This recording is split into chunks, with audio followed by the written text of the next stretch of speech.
Hello friends, आप लोग को मैं स्टडी सिलेबस में स्वागत करता हूं। दोस्तों आज जो मैं आप लोगों के लिए मैं लाया हूं मॉडल सेट।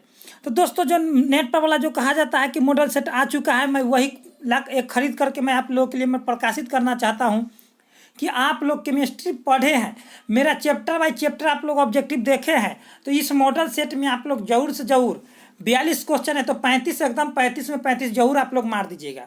तो कैसे मारिएगा सो ध्यान दीजिएगा। एक नंबर में क्या कर रहा है, एकदम सेम टू सेम मैं क्वेश्चन कर रहा हूँ चैप्टर वाला में। ये रासायनिक बलगतकी का है, मैं बता दूंगा कौन सा चैप्टर का कौन है। सो यह जो है रासायनिक बलगतकी का है, ठीक है। कि जल में हाइड्रोजन गैस और क्लोरीन गैस जब सूर्य प्रकाश की उपस्थिति में अभिक्रिया करके हाइड्रोक्लोरिक अम्ल बनाता है तो यह कौन सी कोटि की अभिक्रिया है। तो दोस्तों यह जो है शून्य कोटि की अभिक्रिया है, ठीक है। ज्यूटर आयन बनाने में कौन समर्थ है। तो दोस्तों आप लोगों को ऑप्शन नंबर डी हो जाएगा। और इसका नाम क्या हो जाएगा तो ध्यान दीजिएगा, क्या हो जाएगा एमिनो, क्या हो जाएगा एमिनो एसिटामाइड या एमिनो एमिनो इथेनोइक एसिड। बात समझिए, एमिनो इथेनोइक एसिड। आगे की ओर बढ़ते हैं, ये है आप लोगों को कार्बोक्सिलिक ग्रुप के है, ठीक है, याद कर लीजिएगा, कार्बोक्सिलिक चैप्टर का है। अब आगे कर जटिल यौगिक दे दिया गया है, मैं आप लोग को मैं इसका समन्वय संख्या भी निकालना सिखा चुका हूँ। तो दोस्तों इसका समन्वय संख्या क्या हो जाएगा 100 पूछ दिया है। तो दोस्तों इसका समन्वय संख्या यहाँ पर 3 हो जाएगा। कैसे होगा सो आप लोग जानते ही हैं कि नहीं जानते हैं तो आप लोग कमेंट बॉक्स में जरूर कमेंट कीजिएगा, ठीक है। तो दोस्तों सबसे पहले नंबर बात मैं बता देता हूँ कि इसका समन्वय संख्या एक मिनट इसका समन्वय संख्या दोस्तों 3 नहीं होगा, इसका समन्वय संख्या 4 हो जाएगा। क्या हो जाएगा 4 हो जाएगा। कैसे तो ध्यान दीजिएगा, समन्वय संख्या 4 क्यों होगा सो एक मिनट हम देख लेते हैं फिगर बना करके। CO 2 है तो 2 और 2 4 यानी कि 4 है, तो ये बना देगा आप लोगों को। दोस्तों समन्वय संख्या इसका 3 ही ठीक है, 3 ही करेक्ट होगा। 3 इसलिए करेक्ट होगा कि समन्वय संख्या दूसरा होता है। इसका ऑक्सीकरण संख्या पूछेगा तो देखिए ये ऑक्जिलेट है, ऑक्जिलेट पर -2 होता है। आई 2 है तो 2 दूना -4 हो गया। आई कोबाल्ट है, कोबाल्ट ये गलती से लिखा गया, इसको CO होगा, तो इसको हम लोग धातु केंद्रीय धातु को X मान लेना है। और अमोनिया है 2 है, उदासीन होता है, तो 2 गुने 0 कीजिएगा तो 0 आ जाएगा। बराबर में आप लोग को 0 रख देना है, तो X बराबर +4, ऑक्सीकरण संख्या +4 हो जाएगा, ठीक है। चलिए और मैं आप लोगों को ऑक्सीकरण संख्या इसका जटिल यौगिकों का और ऑक्सीकरण संख्या और क्या कहता है आप लोगों को, तो ऑक्सीकरण संख्या और IUPAC नेम मैं दोनों आप लोगों को इस मतलब डिस्क्रिप्शन बॉक्स में उसे मैं दे दूंगा, जरूर देखिएगा। और मैं डेली मतलब एक वीडियो मैं छोड़ता हूँ भोर में 4 बजे के आसपास में, ठीक है, एकदम गुड मॉर्निंग में देख लीजिए सब्जेक्टिव वाला। आगे ध्यान दीजिए, अर्ध अभिक्रिया के लिए स्टैंडर्ड मानक इलेक्ट्रोड विभव दे दिया है इतना और इतना, तो इसका आंसर क्या हो जाएगा। तो एकदम नॉर्मल सी बात है, मैं जो बात बताऊंगा आप लोगों को वही बात पर ध्यान देना है, ठीक है। आप लोग उसी बात पर ध्यान दीजिएगा मेरे भाई। सबसे पहले नंबर क्या करना है कि बड़का में से नन्ही को घटा देना है, तो घटाइए तो कितना आएगा, ऑप्शन बी आ जाएगा। क्या आ जाएगा, ऑप्शन बी आ जाएगा, समझ गए, घटाना है। उसके बाद क्या कह रहा है आगे कह रहा है, क्या कह रहा है सो ध्यान दीजिएगा मेरे भाई। सांद्र सल्फ्यूरिक अम्ल, ये अम्लराज इसी को कहा जाता है, ठीक है, ये अम्लराज इसी को कहा जाता है H2SO4 को, से निर्जलीकरण का निम्न अल्कोहल में 2 ब्यूटीन देता है। तो दोस्तों 2 ब्यूटीन कौन देगा, तो ध्यान दीजिएगा मेरे भाई। 2 ब्यूटीन मैं सेम टू सेम क्वेश्चन में ये भी आप लोगों को करा चुका हूँ, लेकिन आप लोगों को ध्यान में नहीं होगा। ब्यूटेन 2 कराएगा, कौन कराएगा, ब्यूटेन 2। अब आगे कह रहा है क्या सो ध्यान दीजिएगा, कह रहा है कि मूल क्रिस्टल तंत्रों की संख्या होती है। तो मूल क्रिस्टल ये मतलब कि मेन होता है, मूल क्रिस्टल तंत्रों की संख्या कितना होता है, तो दोस्तों 7 होता है। कितना होता है, 7। अब आगे कह रहा है ध्यान दीजिएगा कि निम्न में कौन बायोडिग्रेडेबल बहुलक है। तो बायोडिग्रेडेबल बहुलक कौन है, तो ध्यान दीजिएगा। तो दोस्तों बायोडिग्रेडेबल बहुलक जो हो जाएगा आप लोगों को करेक्ट, ऑप्शन नंबर क्या हो जाएगा, तो ऑप्शन नंबर आप लोगों को हो जाएगा बायोडिग्रेडेबल बहुलक आप लोगों को हो जाएगा सेलुलोज, सॉरी माफ़ी चाहता हूँ, सेलुलोज हो जाएगा।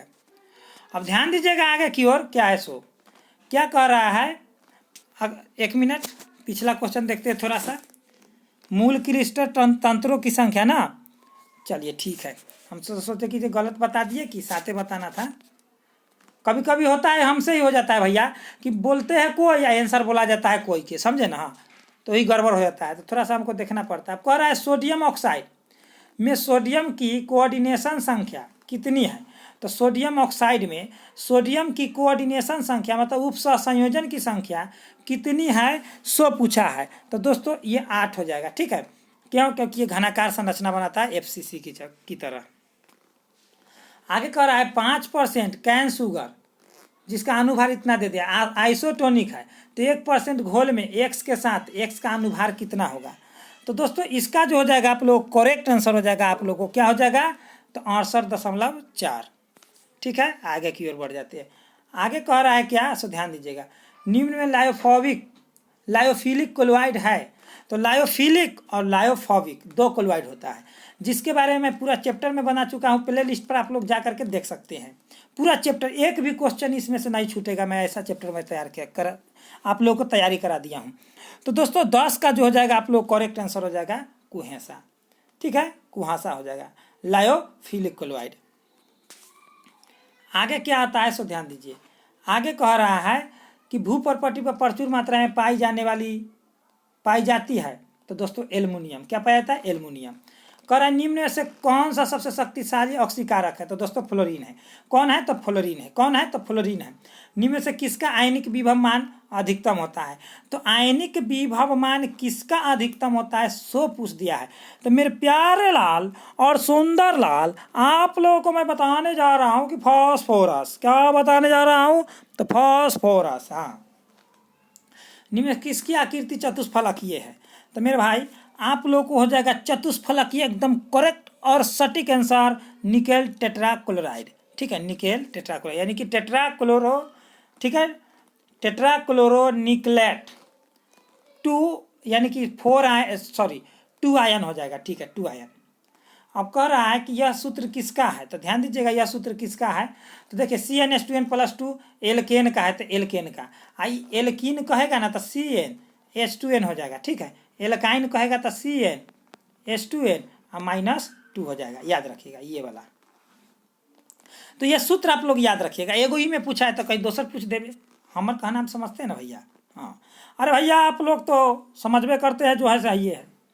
प्रथम पंक्ति के संक्रमण श्रेणी का तत्व कौन नहीं है। तो दोस्तों मैग्नीशियम नहीं है, क्योंकि यह एस ब्लॉक का है। और संक्रमण श्रेणी का ये है 1 से 30 तक, 21 से 30 तक है, समझे ना। तो 21 से 30 तक के लिए प्रथम संक्रमण श्रेणी का तत्व होता है। मैग्नीशियम जो एस ब्लॉक का तत्व है। बेटी मांगे कार स्कूटर बाप रोए बार बार, वर्ग 2 के है, समझे ना। हाँ, आगे कह रहा है निम्न से कौन सा अक्रिस्टलीय ठोस है। तो कांच जो है अक्रिस्टलीय ठोस है। पॉलीथीन अक्रिस्टलीय ठोस है, याद रखिएगा। पॉलीथीन, कांच, ये सब अक्रिस्टलीय ठोस है।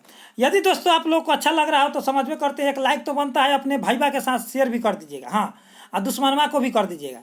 आगे देखिए, किसी बिलियन के 200 ml में 2 ग्राम NaOH घुले हैं।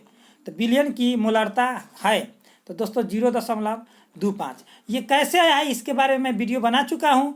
ठीक है, और आप लोगों के लिए मैं बता देता हूँ एक बात कि 200 ml है। ठीक है, तो इसके लिए एक फार्मूला होता है। वह फार्मूला क्या है, तो 2/40 हो जाएगा, और गुने 200 और ऊपर गुने 1000। कहिएगा कहाँ से फार्मूला आया। तो ये फार्मूला है, आप लोग को पता नहीं चलेगा कि ये 40 जो NaOH का आणविक भार है और ये 200 ml है। तो इसको kg में लीटर में बदलना है।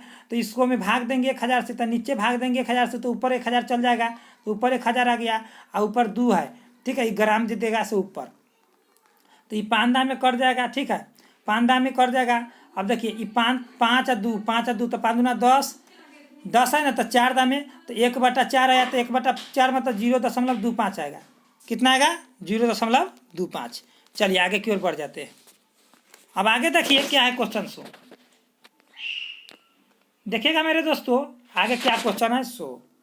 कह रहा है कि द्रवित सोडियम क्लोराइड के वैद्युत अपघटन से कैथोड पर मुक्त होता है। तो देखिए कह रहा है सोडियम क्लोराइड से कैथोड पर, तो कैथोड पर सोडियम होगा मुक्त। क्यों, तो क्योंकि देखिए सोडियम क्लोराइड Na पर प्लस और Cl पर माइनस। तो कैथोड क्या होता है माइनस में, तो माइनस वाला पर प्लस वाला जाएगा, समझ रहे हैं ना। हम प्लस वाला पर अगर एनोड पर कहता तो क्लोरीन जाता। मेरा बात समझ रहे हैं ना मेरे भाई? तो समझ रहे हैं। आगे देखिए कह रहा है क्या, कह रहा है 96,500 कूलम विद्युत एक जानते, 1 फैराडे का मान होता है 96,500 कूलम, याद कर लीजिए 1 फैराडे के मान। तो 96,500 कूलम विद्युत कॉपर सल्फेट के विलयन से मुक्त होता है तो कितना होता है? तो दोस्तों ये परफेक्ट आंसर होगा 31.76 ग्राम तांबा। 31.76 ग्राम तांबा यानी कि कॉपर। किसी अभिक्रिया का वेग दे दिया है, हमको कुछ नहीं देखना है अभिक्रिया का वेग, डायरेक्ट देखना है कि पावर कितना दे दिया है। तो ध्यान दीजिएगा एक पावर 2 है, एक पावर एक कितना छुपल है, एक ना छुपल है। तो एक यहाँ पर 2 है, इसका पावर है, इसका पावर है 1 छुपल। तो 1 का 2 कितना हो गया 3, मार दीजिए एकदम 3। अगर मान लिया जाए 3 यहाँ पर मारते हैं, अगर मान लीजिए कि ए के पावर अगर यहाँ पर आप लोगों को 2 दे देगा, ठीक है, बी के पावर 3 दे देगा, तो क्या मारिएगा 5। अगर न रह दे ले तो 1 छुपल आता है, तो 3 हो गया है। आगे देखिए कह रहा है क्या, का निम्नलिखित में कौन सी धातु प्रकृति में मुक्त अवस्था में पाया जाता है? दोस्तों चांदी, सोना, ये सभी जो है, सोना हो गया, प्लेटिनम हो गया, ये सब मुक्त अवस्था में पाया जाता है। सोना और प्लेटिनम एकदम याद रखिए ना, क्या चीज़? सोना और प्लेटिनम। सोडियम अयस्क के रूप में पाया जाता है, ठीक है। और ये जो है इसका भी पाया जाता है, मतलब सोडियम क्लोराइड, लोहा के बहुत अयस्क है, हेमेटाइट, मैग्नेटाइट समझ में करते हैं। और जिंको के जान में करते हैं, जिंकाइट, जिंक ब्लेड, ठीक है, जिंक सल्फाइड को कहते हैं। चलिए आगे की ओर। निम्न से कौन सा हाइड्रोजन बंधन नहीं बनाता है? तो HCl हाइड्रोजन बंधन नहीं बनाता है। आगे की ओर है, हीलियम का मुख्य अयस्क क्या है? तो मोनाजाइट। क्या है? मोनाजाइट। हीलियम का मुख्य अयस्क क्या है? तो मोनाजाइट है। क्या है मेरे भाई? मोनाजाइट। आगे सुनिएगा मेरे प्यारे लाल कि आयनों में कौन सा प्रतिचुंबकीय है? तो इसका करेक्ट आंसर क्या हो जाएगा मेरे भाई? आप लोग ही बता सकते हैं। तो बताइए 25 का क्या हो जाएगा? दे धनात्मक जिंक पर +2, ठीक है, जिंक आयन। कॉपर 96,500 कूलम विलयन, ये तो दोहरा गया, यही वाला सटीक आंसर है। अब आगे की ओर हम लोग बढ़ते हैं मेरे प्यारे एवं सुंदर लाल। ज़ेनॉन टेट्राफ्लोराइड का आकार कैसा है? तो चतुष्फलकीय है कि स्क्वायर प्लेनर है? तो दोस्तों इसी दोनों में से कौन होगा? आप लोग कमेंट बॉक्स में जरूर से जरूर कमेंट करिए, क्योंकि मैं चैप्टर वाइज में ये क्लियर करा चुका हूँ। तो चलिए छोड़िए, आप लोग नहीं कीजिएगा, हम ही बता देते हैं। तो आप लोग खोजत बिहान कर दीजिएगा। तो दोस्तों वर्गाकार होता है, वर्ग तलीय होता है। क्या होता है? वर्ग तलीय यानी कि स्क्वायर प्लेनर। इनमें से कौन प्रबल लेविस है? तो देखिए मेरे प्यारे लाल, वर्ग में ऊपर से नीचे आने पर फरफरा, कल्ला, बड़ा, आई। ऊपर से नीचे आने पर अम्लीय गुण बढ़ता है, और नीचे आने पर अपकारक गुण बढ़ता है, और ऊपर जाने पर ऑक्सीकारक गुण। तब ना फ्लोरीन था ज़्यादा ऑक्सीकारक। तो देखिए आई वाला हो जाएगा सबसे ज़्यादा ऑक्सीकारक। क्या हो जाएगा? आई वाला हो जाएगा सबसे ज़्यादा अपकारक और अम्लीय। तो यह हो गया। अब देखिए ये दे दिया है, यह कौन सी स्थिरांक Kp किस पर निर्भर करेगा? जब हाइड्रोजन गैस आयोडीन गैस से अभिक्रिया करके हाइड्रो आयोडिक अम्ल बनाता है, जो साम्य स्थिरांक Kp पर निर्भर करता है। तो किस किस पर निर्भर करता है मेरे प्यारे प्यारे प्यारे प्यारे? H2 तथा I2 की मात्रा पर, ठीक है। अब आगे कह रहा है, क्या कह रहा है सो ध्यान दीजिए।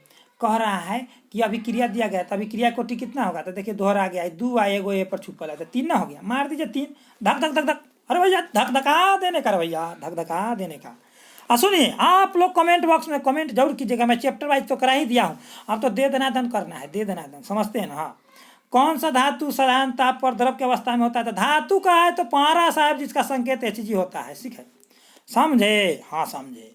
और धातु का है तो ब्रोमीन साहब होता है, Br होता है, लेकिन अभी तो यही होगा, बी होगा ऑप्शन। और जब अधातु कहेगा तब ब्रोमीन, ठीक है, Br, ब्रोमीन Br। 35 होता है इसका परमाणु संख्या। इसका आप लोग कमेंट बॉक्स में जरूर कीजिएगा, 80 होता है कि 78? 78 या 80, ये दोनों में से कौन होगा? सो कमेंट बॉक्स में कमेंट कीजिएगा, ऑप्शन भी मैं दे दिया हूँ। तो चलिए नेक्स्ट क्वेश्चन की ओर बढ़ते हैं। H2SO4 क्या है? तो अम्ल है भैया, अम्ल राज है, अम्लों का राजा है, दे धनादन के राजा है, समझते हैं ना? हाँ। आगे सुनिएगा मेरे भाई, देखिए आप लोगों पर हम डिपेंड है कि आप लोग मुझ पर डिपेंड है। आप लोग जानवे करते हैं कि हम दोनों आदमी दोनों पर डिपेंड है, क्योंकि मैं आप लोगों को बताता हूँ तभी आप लोग हमको देखते हैं, और नहीं मैं बताता अच्छा से तो आप लोग हमको नहीं देखते। बात जानी राब साहब, समझते हैं ना? बात जानी राब साहब है भैया। तो देखिए हरा थोता कौन है? तो देखिए अखनी हम हरा थोता और नीला थोता के बारे में बताऊंगा। तो याद रखिएगा मेरे प्यारे लाल कि हरा थोथा लोहा वाला होगा और नीला थोथा कॉपर वाला होगा। तो कॉपर को नीला थोथा कहेंगे और लोहा वाला को हरा थोथा कहेंगे। इसमें जल के अणु है कितना है, तो समझ में करते हैं 5 गो। इसमें जल के अणु कितना है, तो 7 गो है। तो समझ गए, एकदम समझ गए। तो दोस्तों हरा थोथा लोहा और नीला थोथा कॉपर। आगे की ओर मैं बढ़ता हूँ और कहता हूँ आप लोगों को कि किस ग्रुप के तत्वों को संक्रमण तत्व कहा जाता है, तो डी ब्लॉक।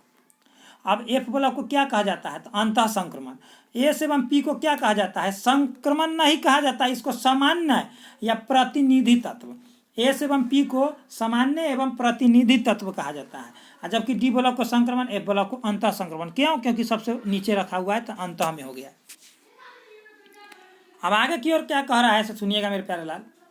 आरएनए में पाए जाने वाला प्यूरिन भस्म है। आरएनए में, ठीक है, आरएनए में पाए जाने वाला प्यूरिन भस्म कौन सा है, तो याद रखिएगा कि यूरासिल। क्या सील, तो यूरासिल। क्या सील, तो यूरासिल। प्राकृतिक रबर है तो आइसोप्रीन है। आइसोप्रीन प्राकृतिक रबर है। समझे ना प्यारे लाल, समझ गए एकदम, आप लोग समझिएगा।